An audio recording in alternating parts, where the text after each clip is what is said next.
simple thinking tool that reveals problems most people never see, even when they spend months planning it. In 1985, a NASA engineer sat in a room filled with some of the smartest people on the planet and asked a question that stopped the entire meeting.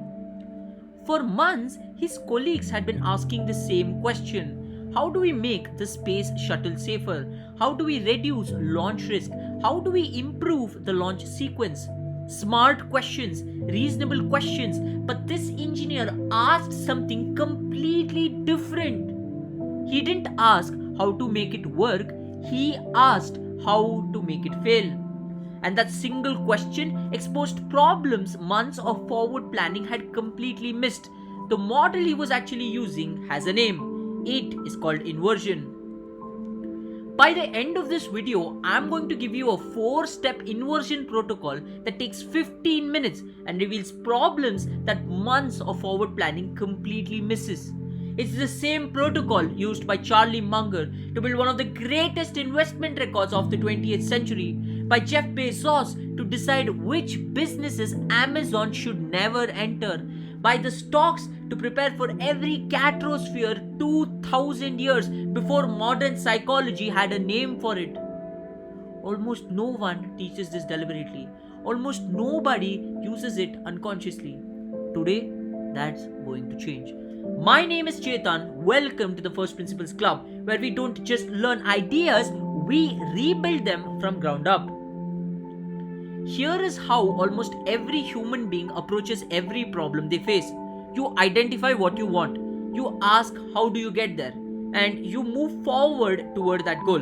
You want to build a successful business, you ask what does success look like and how do I get there? Want to make a good decision? You ask what are all the reasons this is a good idea? Want to learn something deeply? You ask what do I need to know and where do I start? Forward, positive and goal oriented. This is how schools teach us to think. It is how most self-help books are actually written. It is also how people set their goals and how most plans are made, and it works partially. Let me tell you something. Forward thinking optimizes for success, and what it does is it makes failure completely invisible. Here is the structural flaw. When you think only toward what you want, you create a blind spot. You become focused on the destination and invisible to the obstacles. You optimize for the best case and systematically ignore the specific ways you are already failing. You build a plan that works perfectly in a world where nothing goes wrong, and then the world goes wrong. Cognitive psychologists call this the planning fallacy, the well-documented human tendency to underestimate how long things take, how much they cost, and how many things can go wrong when we are actually focused on how things can go right. It is not some kind of stupidity, it is a structural flaw in the direction of thinking itself. The Stoics identified this problem over 2000 years ago. Marcus Aurelius, Seneca, Epictetus, they all practiced a discipline called premeditatio malorum, the premeditation of evils before beginning anything important. They would deliberately imagine every way it could fail, every obstacle they might face, every worst case they might encounter. Not to become pessimistic, that was not the idea, not to talk themselves out of action, that was definitely not the goal, but to remove the blind spot, to see the full picture, to think about a problem from both ends simultaneously. They had actually discovered inversion, they just had not given it a name yet. So what is inversion precisely? Inversion is the deliberate practice of thinking about a problem backwards. Instead of asking, how do I achieve X? You ask, how do I guarantee failure at X? Instead of asking, what should I do? You ask, what should I never do? Instead of asking, how do I succeed? You ask, what are all the ways I am already failing without realizing it? That last question is the most important one, and it is the one forward thinking makes completely invisible. Charlie Munger spoke about inversion constantly throughout his career. He borrowed it from the 19th century German mathematician Jacobi, who famously solved problems that defeated everyone else. by the simple principle of turning the problem upside down first. Jacobi's rule was direct. Difficult problems are best approached by considering their opposites before anything else.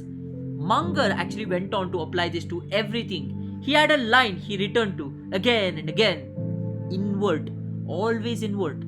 When evaluating an investment, most people think, will this succeed? Munger asked, in how many ways can this fail completely and permanently? When thinking about how to build a great business, most people ask, what does a great company look like? Munger asked, what does a terrible company look like? And then built the opposite. He was not trying to be a brilliant investor, he was trying to be a non-idiotic one. The brilliance was a byproduct of the relentless decision of avoiding those very same mistakes. Remember, avoiding failure is often more valuable than optimizing for success. Let me show you what I mean. I'm going to throw at you 3 domains. Same tool, completely different problems. Let's analyze this. Domain 1, decision making. You're about to make a major decision, a new job, a new business partnership, a significant investment. You have done the forward analysis, you understand the upside of the opportunity, and now you are genuinely excited and ready to move. The standard approach would be to list every reason to proceed. The inversion approach would actually be spending equal time asking, what are all the ways this destroys value? What is the single most likely way this goes completely wrong? What am I not seeing because I want this to work? Jeff Bezos used a version of this that he calls the regret minimization framework. When deciding whether to leave his Wall Street career to start Amazon, he projected himself forward to age 80 and asked not which decision has more upside, but which decision will I regret more when I look back. He was asking not how to maximize the positive, but he was actually asking to minimize the negative he would carry for the rest of his life. That is inversion applied to personal decisions and directions, and it produced one of the most consequential business decisions of the last 30 years. Domain 2. Let's say you want to build a YouTube channel. Forward thinking procedures would be post consistently, good thumbnails, optimize titles, engage with comments. But inversion actually reveals no clear point of view, wrong audience targeting, unclear value proposition, inconsistent publishing, and no retention hook. And finally, ignoring community signals. Follow that formula long enough and the outcome actually becomes very predictable. Not success, but something far more dangerous: stagnation. Now, look at that list carefully. That is not a list of things to avoid in theory. This is actually a diagnostic tool. If any of these things are currently true and you can see them clearly now because you approached it from the opposite direction, you have just identified your actual problem. Not the problem you thought you had, but the real one. Domain 3, and this one has the deepest application. Marcus Aurelius was one of the most powerful men in the world, emperor of Rome, commander of the greatest military force ever alive. And every single morning, he sat down and deliberately imagined losing everything: his wealth, his power, his health, the people he loved the most. Not as an act of despair, but as an act of preparation. By imagining the loss of everything he valued, he achieved 2 things simultaneously. He removed his fear of loss because he had already faced it mentally, and he identified precisely what he was the most afraid to lose, which exactly told him where his thinking was most distorted by attachment. That is inversion at the deepest level, not just applied to goals and decisions and businesses, applied to assumptions and attachments that are quietly running your entire life without you actually realizing it for years.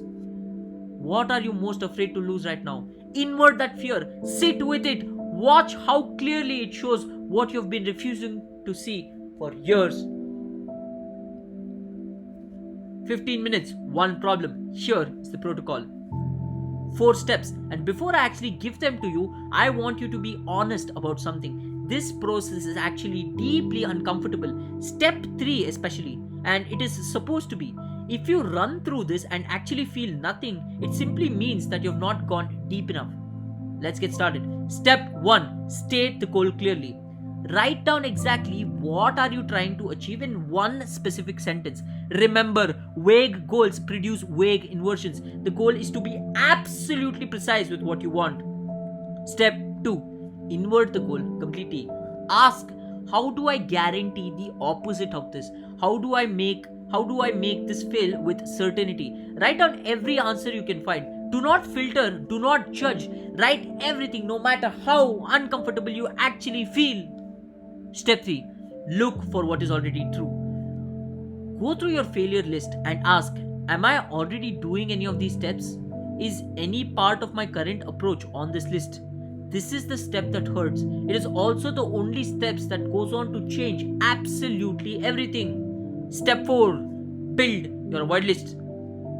The things on your failure list that are not currently done by you become your hard constraints, things to never do. The things you're currently doing become your immediate priorities to stop.